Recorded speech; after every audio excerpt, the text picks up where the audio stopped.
Blood disorders के blood जो है हमारा, इसमें डिफरेंट किस्म के जो डिसऑर्डर्स हैं वो क्रिएट हो जाते हैं। और क्यों होते हैं, उनकी वजह क्या बनती है। तो यानी कि अगर हम ब्लड डिसऑर्डर्स की बात करें तो वो सेल्स में कोई यानी कि डिफेक्शन होने की वजह से ये ब्लड डिसऑर्डर्स हैं वो क्रिएट होते हैं। अब अगर इसको हम देखें तो टू मेन कैटेगरीज हैं ब्लड डिसऑर्डर्स की, जिसमें first one leukaemia and the second one is thalassaemia.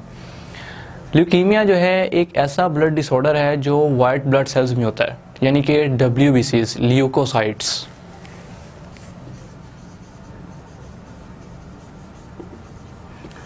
ये ल्यूकोसाइट्स में होता है, यानी WBCs वाइट ब्लड सेल्स में। अब अगर हम इसको देखें तो ये इसमें होता क्या है, मेनली इसमें ये होता है कि बहुत ज़्यादा इमेच्योर वाइट ब्लड सेल्स जो हैं वो प्रोड्यूस होना शुरू हो जाते हैं अननॉर्मल रेट पे। यानी कि नॉर्मली तो ये होता है कि एक ख़ास कंसनट्रेशन में जो वो WBCs हैं वाइट ब्लड सेल्स, वो एक साइज़ के लिहाज से ग्रो करते हैं। इसमें ये होता है कि बिल्कुल ही किसी कोई यानी अनकंट्रोल्ड, जिसे कहते हैं ना, एक अनकंट्रोल्ड डिवीजन हो जाती है कि WBCs बहुत ज़्यादा बनना शुरू हो जाते हैं और इमेच्योर होते हैं। ठीक है, यानी इस कंडीशन को बोलते हैं ल्यूकीमिया ल्यूकोसाइट्स। तो इसमें अगर हम देखें तो ये इस वजह से होती है कि कोई भी बोन मैरो जो है, यानी कि बोन्स में जो बोन मैरो होता है उसमें कोई भी यानी कि जीन्स में कोई यानी चेंज आ गई है, जिसकी वजह से कोई म्यूटेशन हो गई है, तो जो WBCs हैं वो बिल्कुल ही जो है वो अनकंट्रोल्डली जो है वो प्रोड्यूस होना शुरू होते हैं, डिवाइड होकर फैलना शुरू हो जाते हैं। तो इस प्रोसेस को बोलते हैं ल्यूकीमिया, जिसमें अनकंट्रोल्ड डिवीजन हो जाती है WBCs की। तो ये इसको यानी कि बेटर मेथड जो है इसको ट्रीट करने का वो ये है कि बोन मैरो जो है उसको ट्रांसप्लांट कर लिया जाता है, यानी कि किसी हेल्दी पर्सन का यानी जो मैच कर जाए बोन मैरो वो लेकर लगा दिया जाता है। बाज़ का तो ये होता है कि जो बोन मैरो ट्रांसप्लांट होता है ये बहुत हद तक जो है वो यानी कि सफिशिएंट होता है, बहुत ज़्यादा बेनिफिशियल होता है। पर एक इसका यानी कि लॉस ये भी है कि ये बहुत ज़्यादा एक्सपेंसिव होता है कि जो पुअर लोग हैं यानी पुअर पीपल जो हैं वो इसको ईज़िली अफोर्ड नहीं कर पाते। तो ये जो है ल्यूकीमिया ये डिसऑर्डर होता है वाइट ब्लड सेल्स का, यानी WBCs का, जिसमें जो वाइट ब्लड सेल्स हैं वो अनकंट्रोल्डली डिवाइड होना शुरू होते हैं। कैंसरस म्यूटेशन आ जाती है।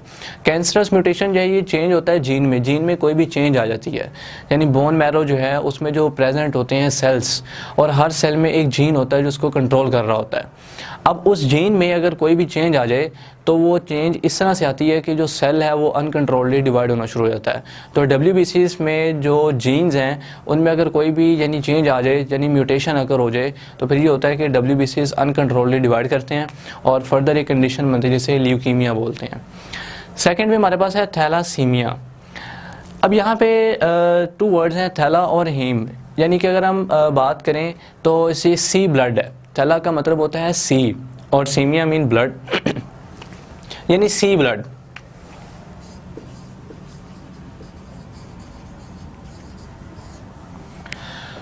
अच्छा, अब थैलासीमिया को अगर हम देखें तो थैलासीमिया जो है बेसिकली ये भी कोई जीन में चेंज आने की वजह से ही ये डिजीज़ भी क्रिएट होती है।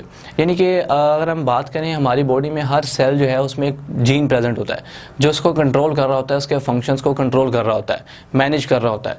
अगर वो जीन में कोई भी डिसफंक्शनिंग हो जाए या जीन में कोई भी म्यूटेशन अकर हो जाए तो फिर ये होता है कि वो सेल जो है वो प्रॉपरली फंक्शन अपना परफॉर्म नहीं कर पाता। अब थैलासीमिया में ये होता है कि जो रेड ब्लड सेल्स हैं RBCs, इनके जीन में कोई म्यूटेशन आती है। उस म्यूटेशन की वजह से RBCs जो हैं इनमें जो मौजूद होती है हीमोग्लोबिन, उसमें चेंज आ जाती है। अब जब हीमोग्लोबिन जो है उसमें कोई डिफेक्शन आ गई, चेंज हो गया उसका सारा फंक्शन, तो वो ऑक्सीजन को कैरी नहीं कर पाती। जब हीमोग्लोबिन ऑक्सीजन को कैरी नहीं कर पाती तो हमारी पूरी बॉडी जो है इसमें ऑक्सीजन की सप्लाई जो है वो रुक जाती है, प्रॉपरली ऑक्सीजन जो है वो सप्लाई नहीं हो पाती, जिसकी वजह से ये होता है कि डिफरेंट किस्म की यानी कि जो थैलासीमिया ये डिजीज़ अकर हो जाती है कि सिर्फ ऑक्सीजन जो है इसकी हमारी बॉडी में कमी हो जाती है, ऑक्सीजन प्रॉपरली ब्लड के ज़रिए जो है वो हमारी बॉडी में सप्लाई नहीं हो रही, जिसकी वजह से ये डिजीज़ अकर हो जाती है। तो ये डिसऑर्डर्स हैं ब्लड के, एक ल्यूकीमिया ल्यूकोसाइट्स और दूसरा जो है वो thalassemia sea blood. I hope कि आप मुझे एक क्वेश्चन का आंसर ज़रूर देंगे, वो ये कि थैलासीमिया जो है इसको सी ब्लड क्यों बोला जा रहा है यहाँ पे, यानी कि why thalassemia is called sea blood. ये क्या वजह है कि उसको सी ब्लड बोला जा रहा है, यानी इसका मीनिंग ये बता रहा है कि ये सी ब्लड है। ब्लड में कोई डिफेक्शन है, ज़ाहिर सी बात है, पर इसको सी ब्लड क्यों बोला जा रहा है, ये क्वेश्चन है। एंड आई होप कि आप उसका आंसर देंगे। Okay, thanks.